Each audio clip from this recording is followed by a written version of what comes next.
السلام عليكم. تعالي بقى اما اقولك ازاي تعملي الفراخ زي الفراخ المشوية بالظبط في طعم وفي الشكل، من غير ما تحطيها في الفرن ومن غير ما تشويها على الفحم.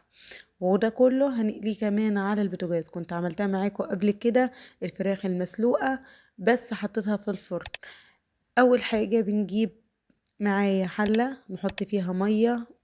أول ما تسخن نحط فيها طماطماية، بصلاية، رشة كمون، ورق لورا، وأنزل بالفراخ بتاعتي تكون مغسولة كويس جدا.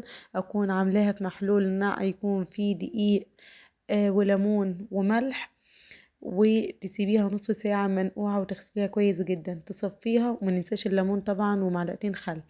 نصفيها وننزل بقى في المية والتوابل اللي احنا حطيناها، ومننساش رشة الكمون في الشوربة بتديها لحتة تانية، بتحوش الزفارة وتخلي ريحتها حلوة، بس ما تكتريش. اول ما تستوي بنطلعها. طبعا كلنا بنبقى عايزين نسلق الفراخ، بنبقى عايزين الشوربة عشان نعمل بيها نطبخ بيها، محتاجينها. فدلوقتي كده احنا مش هناكلها متحمرة، هنعمل ايه بقى؟ تعالي يا ست الكل اقولك. بنجيب كيس صلصة عندي، تمام. لو ما عندكش كيس الصلصة بتحطي طماطم مخلوطة عادي. انا حطيت كيس الصلصة وزودت عليهم شوية طماطم اللي هما مخلوطين. كان عندي طماطم مفرزاها فانا حطيت منها، ورشيت رشة ملح، رشة كمون، وحطي رشة فلفل اسود، وحطي رشة كزبرة. ولو عندك توم باودر، بصل باودر، حطي. انا ما كانش متوفر عندي فما حطيتش. تمام. دي من الحاجات اللي ممكن تزوديها وتخليها حلوة معاكي. ولو هتحطيها بقى في الفرن مش هتقليها على البوتاجاز، هتحطي شوية زيت. طبعا المرة دي انا قلت ليها هحمرها على البوتاجاز، بتاخد طعم وبتاخد لون مختلف تماما عن التحمير. تمام.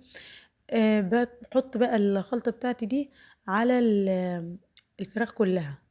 طبعا انت التتبيله دي انت ممكن تزودي فيها، ممكن تقطعي في خضره، ممكن تقطعي بصلايه صغيره.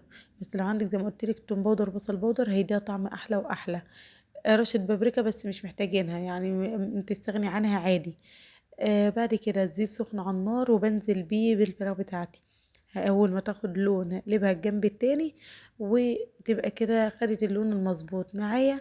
ويبقى كده آه، يعني زي ما انت حابه بقى، عايزاها حمراء قوي، عايزاها مصفرة شويه، دي حاجه بترجع لك. طبعا الطاسه متبهدله لانها طاسه تحمير، فانا مش هقعد ابوظ كل يوم طاسه عشان التحمير. انتوا عارفين التحمير بيبهدل الطاسات ازاي. طبعا بعد ما خلصنا بنرص بقى في الطبق بتاعنا. عندك شويه خضره حطي تحت الطبق هيدي شكل حلو. ما عندكيش زي ما انا ما عنديش كده، ورصي وكل واحد هياكل منابه وهيبقى الدنيا حلوة. شوفوا الشكل والجمال، الطعم بقى في حتة تانية. جربوها وان شاء الله تعجبكم. وانا عملتوها وعجبتكم، ما تنسوش تعملوا لايك وتشتركوا في القناة وتفعلوا الجرس.